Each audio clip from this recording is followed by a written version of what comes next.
nag-undergo na siya sa qualifications. Yes po.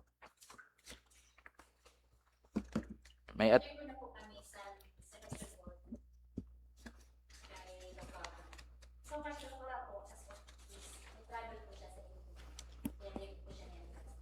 And Mr. Chair, yes, Councilor. ang PS Aller. board po nagko-convene tapos hihimo sa resolution tapos i-endorse sa Sangguniang Bayan or sa executive? Sangguniang Bayan. Executive. Executive. Di ma-concur kita. Ma'am Vicky, dati sa members ng PSB is sa councilor baga. May SB member Ang dapat. dati po tabi iya to, Chairman. Nakahinali. Ano po, nagbago po sa structure po ang base po sa ora-ora. Represented na po kasi ang first level position, second level positions and employees. Kay dati kami sa to ni kita Kuya JR sa to, di ba? Baga member kita sa to sa PSB. Nag-member po kamo dati. Oh, sa Tapos niyan po, good sa- governance saka Opo. appropriation. Bago na po nag-implement po sa ora-ora. Mauna po yun an compositions and selection board. Ora na. Opo. Ano po if I may, Mr. Ang Chair? tinukal po sa kanila ang sa first level po na position represented sa by Mayor President and second level personnel. Tapos sa rank and file sa man po na dinesignate man po sa mayor na members ng PSB. Ano po ang ora-ora? Mm-mm. Ano po yun? Actions, human resource actions. Human resource actions. In-implement po sa civil service. Nanan abbreviation sa na ora-ora ka ba? Human... Basta HR. ora-ora. Harara lang. Na, Rara ang baga namin, HRA. implemented sa Civil Service Commission po yun. Hindi ko lang po maano kung nano nag-year. Anyway, Yeah. Mr. Chair, I think... Ganun po kasi ang mga revisions ng civil service na in-implement. Wait, ang curious lang kami sa na word na ora-ora. Parang may aura ka. Anyway, Mr. Chair, I think wala mang problema na nahali kita sa board kay intiro man na appointment sa local chief executive eventually reaches our table tapos kita man nan ma-concur. If I may, Mr. Chair, may i-confirm ko lang po kay Ma'am Vicky Tabi. Ini po na pira po ang nag-apply as a municipal government Opo, department head. may tulo po kita na applicants, pero po Morning. kaya po ang publication po kasi sa na position, info-forward po namo sa civil service. Kumbaga, portal po sa Civil Service Commission po, forwarded po ang mga publication. Kaya open po yun. So intiro po na vacancy sa munisipyo po nato Opo. sa civil service portal po na i-emote Yes po. Tabi. Okay po. Tapos po, pag na-publish na po siya, mabilang po 15 days. Ini po na position po ni Doktora, ini po na open position, may tulo po kita na applicants, pero mga hararayo po sila. Diri po sila residents sa ato. Diri po sila taga-Bulan. Opo. Okay. Tapos po, si Doktora Kate Ribustillo po, ano po siya, next in rank po siya. Kumbaga, ang qualification po niya sa systems of ranking position, mauya po yun ang nagsaro na qualification po niya. Ma'am Vicky, Tapos, nasaro po na ini po tabi ng mga applicants in reply po namo sila. Opo. Replied po namo. Kaya po, ang nireply ko po latest, kaya may nag-follow up naman po sa Monday. Sabi ko po, dahil po ang municipal mayor, siya po talaga ang appointing authority. Opo. Tapos nag-agi na po sa selection board. Dahil po si doktora po, resident physician po nato sila. Opo. Siya po ang nag-qualify po. Appointed po siya ni mayor being the appointing authority po sa LGU. Ma'am Vicky, part ka din po Tabi san board? Sa San selection board po? Part ka din po. Okay. Opo. So being a Opo. member of the PSB, department head po sa HR department po nato, can you testify naman po na intiro po na qualifications and requirements po para po sa posisyon na ini? Si Madam Kate Kate. Bustillo po, she satisfies everything naman po. Satisfied po tabi. Okay. So, Ma-undergo pa inisin civil service review. Yes po. Pag na-concur na po ang appointment po ni doktora sa ato po level, ipo-forward po namo. Pag may copy na po kami, ipo-forward na po namo sa Civil Service Commission for review and attestation po nila. Sa civil service. Kay diri po kita accredited agency, kumbaga entero po na appointment ta, ma-forward po sa Civil Service Commission for attestation approval. So dako na bagay an una resident of Bulan. Yes po. So mayong kamusunsin parang point system na nagsasabi na pag taga Bulan ka, may advantage ka compared sa diri. Opo, mayon man po sin merit selection plan. Kumbaga ang grading system po nila nagaagi po sin iba-iba na levels and qualification, tapos divided po an entero po na qualification para po makakam up sin 100% na Parang kumbaga, point grading system. system, pointing system. Diri naman sila kipon mag-exam. Ito na Nag-undergo po sa exam. si Dr. Kates. Mm. Kapod po sa process po ang pag-exam. So siya lang ang nag-exam or pati ito na duwa na applicant pa? Siya po ang pina-exam namo kasi po ang tulon applicants po hararagiyon po sila So kipon physically yadi sila didi para mag-exam. exam. Na-inform man niya to na In-inform po namo sila kaso through email. di man may simbag sira. Nagsimbag po, nag-follow up po sila. Pero po, ang sinimbag ko po na latest, being the Dr. Kates is niya po sa ato, sa Bulan. Pag sinimbag ko man po sila, nagpasalamat ako kay intention po nila na Apply. mag-hatag sin services sa ato lugar. Pero sa niyan po kasi, si Dr. Kates nasa Bulan. Good morning. Kaya, appointing authority po siya. Si Mayor po, ang may karapatan po na mag-select sa mga tao. May advantage man an familiarity. Ibig ko sabihin, dahil yaadi na awat na si Dr. Kates, Opo. familiar na siya sa demographics ng Bulan. So, Opo. maski pa paano, nakadagdag yun sa ano Opo, niya. nakadagdag man po talaga. Talaga, nakadagdag. Hindi may harap ka. Ako, I don't think yung familiarity may actual metric po siya. But I think yung selection process, after satisfying all the qualifications and requirements, the rest lies with the discretion of the board and then eventually the local chief executive. So I think dun papasok po yung familiarity I mean, points ako sa yung para discretion. yung ano ko lang is at least less transition. Hmm. Kasi 'di ba, Mm-mm. pag nag-assume na kagad si Dr. Kates as head, aram na niya na irog sila malnourished sila kepon. Unlike Nasa kung bago, Opo. kepon i-briefing mo pa yun eh. Opo. Nasa ka po si Dr. Case po baga, nag-handle po siya sa Rural Health Unit 2. Kasi ano po RHU2, baga, RHU1, RHU2. Ano man po siya, nag-OIC po siya sa RHU2. Siya man po dito ang nagkapo talaga. Kumbaga, ang program po sa health nato, di tamat po magtatawadan na gamay na po ni talaga ni Dr. In a way, parang maski sa part na mo, parang pwedeng justification din kung pwede sabihin na kaya mao siguro na-determine ni Mayor and mauman ako personally, mauman an sa ako na mas mayad kay di at least una sa language lang ani di ba? For example, ang dialect ni Dr. Kates is Bicol. Kung ang applicanta from diri maara mag Bicol Tagalog lang, may mga possible patients na diri sakit magtagalog eh. So Saka po, di po ba taga Bicol di. Siyempre mas padaba niya ang taga Bicol, Bicol Oh, yun sa din. atong sa lugar di. tsaka at least pag sinabi hapdos eh. Ano ba, may ilang, may may sakit. So Ang language, the dialect. oo. 'Di ba importante ho ng communication between the doctor and patient eh. Okay. Anyway, Mr. Chair, given na satisfied naman po ang mga qualifications and other requirements as testified by Ma'am Vicky as our HR head po, I would move for the approval and the adoption of our resolution providing concurrence to the appointment of Dr. Kates Rebustillo as the Municipal Government Department Head. I second second. the motion, Mr. Chair. Thank you very much po.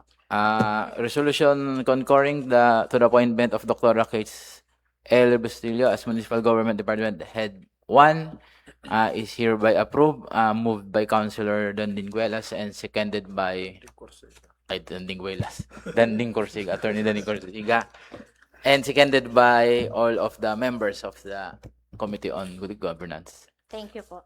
Di ba kita tapos? Okay, going to our second agenda. This is Kailangan pa ba si Oo, siya yung sa HR eh. This is regards to an ordinance establishing and institutionalizing an information desk in the municipal government, defining its function, providing for staffing and operation, and for other purposes. So, i-summarize ko lang po ang pinaka-intent, sabi na ordinance. Ang tuyo is ma-institutionalize nato, na imbubutang baga nato na information desk. Dili sa Sangguniang Bayan Building, mayon kita sa baba. Sa building Main man sa executive, sa main building, mayon man dito sa baba, na kunhain ang mga may unsing katuyuhan dito mismo makakadto. So, kanina nga parang na-istoryahan, na-mention ni Councilor Dandin na hindi ba part na ba yan sa which is maumanahapat ko, dire part na yun sa Dati na po talaga. Citizen Charter. Kasi po sa nakaagi po na weeks nag-audit po ang DILG, baka po talagang requirement po ini na ma-institutionalize ang information desk kasi ang gusto po mangyari po sa DILG sa pag-audit po sa amo from information desk dito na po mabagsak ang lahat, and then siya na po ang ma-forward sa mga offices kung halimbawa po may mga clients na maabot, siya na po ang mag-course through lahat na sa mga opisina, ma-endorse kung din po makato ang mga kliyente. Parang maupuan na pag-anuhan dito na pag-usapan sa audit po sa DILG sa Citizens Charter. Nakabutang lang po dito sa ordinance na, for example, ang staffing and personnel, sa section 7, letter B, assigned personnel shall wear proper identification at all times. So, malang ini ibubutang tayo kaya mag-comply. Yes. Demonstrate courtesy, professionalism, and responsiveness, be knowledgeable of municipal services and the Citizens Charter, and observe ethical standards under RA 6713. So, maupo yun nagko-comply man kita Parang na-comply po ang opisina po kay sa sinabi ko po before, ang mao po yung nire-require civil service. di po, San Arta? ARTA mismo, ang compliance na po sa DILG po, nag-audit po.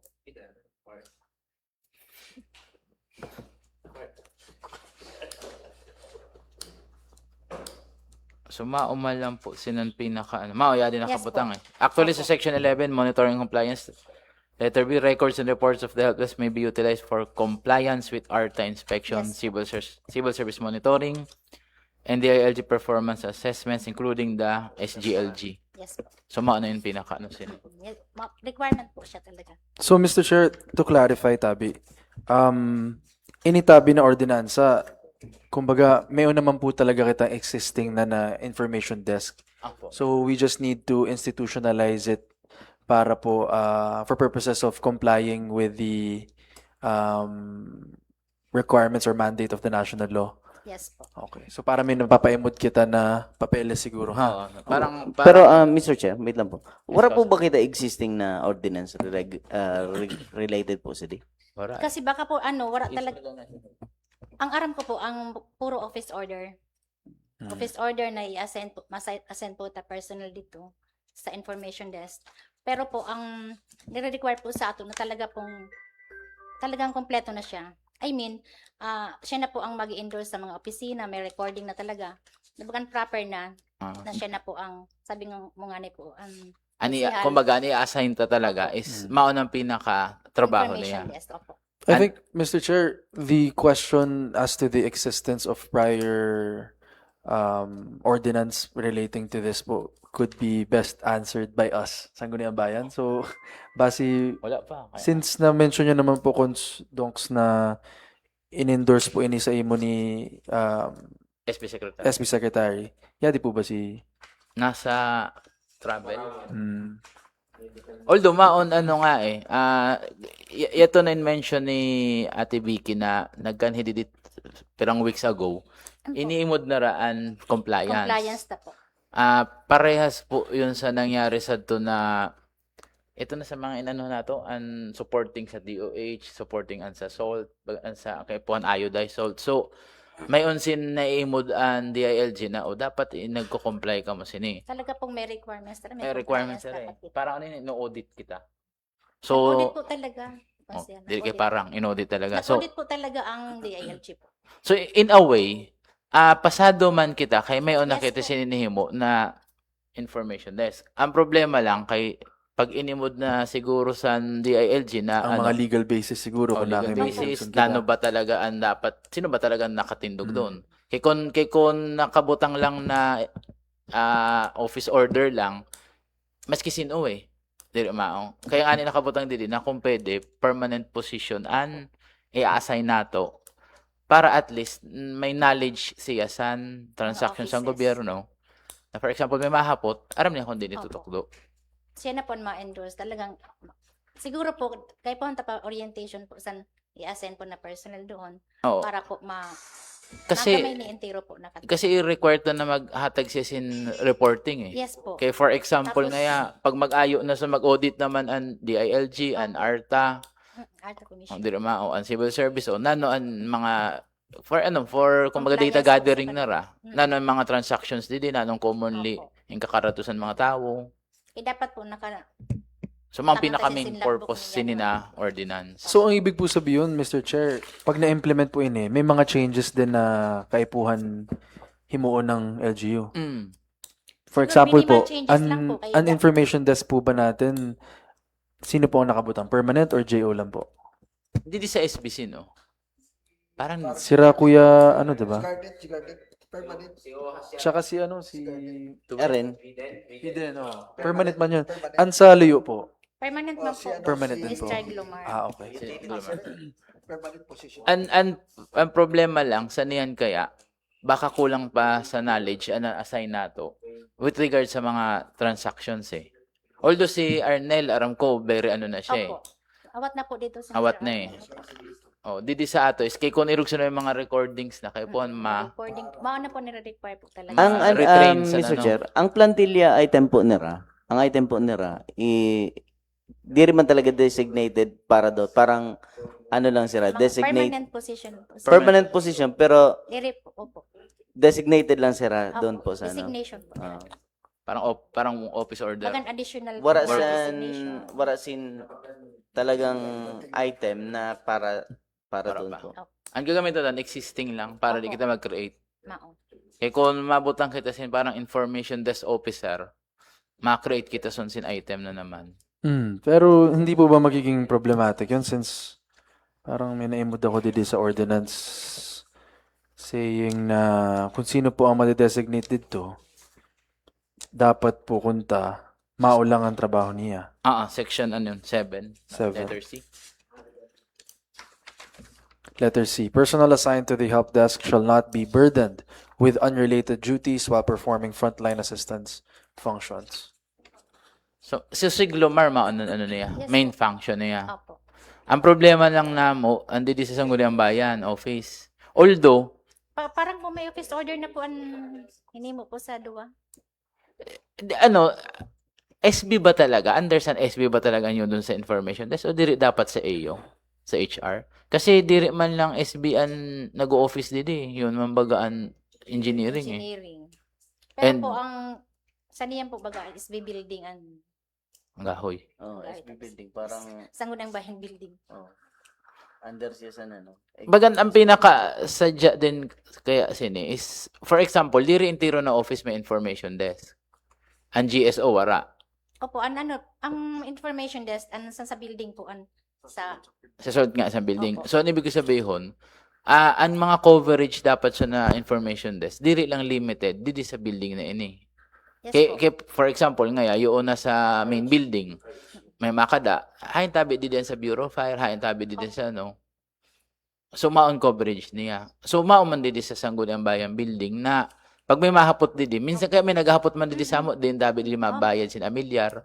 Kundiin po ang mga maparehistro. So, ang knowledge ng function so na sa information desk na i-assign nato sa sa intero. entire na san So, most services rendered sa local government units. So HR ang ma-handle, sin kung onera i-briefing, yun na i-assign ta doon. Pwede ma'am. Kay pati yan Opo. sa pag-monitor, di ba? Pati data gathering eh. So, once na ma-approve ini, may himuon na additional na himuon sa HR. Na dapat ma-appoint nato doon talagang knowledgeable sa transaction sa gobyerno. Transactions ng LGU. Okay, pati yan sa citizen charter, dapat familiar siya eh. Ano po, Ang proseso, di ba? ang processes na inahatag sa mga departments. Mga 2,000. 2,000 na paukip ka na. So, mao po ini pag na approve. Okay man ha. Kay po ang tapo talaga konsehal kay services baga kita. Kaya dapat aramtaan mga serbisyo na inahatag sa nato Oo. local government unit. With regards man sa funding sini, ora naman siya additional. Kaya Wala man po ni-appoint nato additional. Wala man po additional. is an an mga may plantilla position. Yes. So no additional cost. Opo. Wala man po. Yeah, may word na funding pero Section 12. naka-regular na ano. Kaya dati existing. Opo. Wala man po sun funds na kaipuhan. So any other comments? Observation, suggestion? Wala naman. Mr. Chair, motion for approval. This ordinance establishing the institutionalizing and information of an information desk in the municipal government, defining its functions, providing for staffing and operations, and for other purposes, hereby approved. Moved by Councilor Renz Alarguela, seconded by Councilor Geoffrey Asur. So okay na. Para Thank pala you po. martilyo, Didi. Para Salamat. martilyo. So, the Committee on Good Governance is, okay naman na. Is hereby adjourned. Okay. Thank you.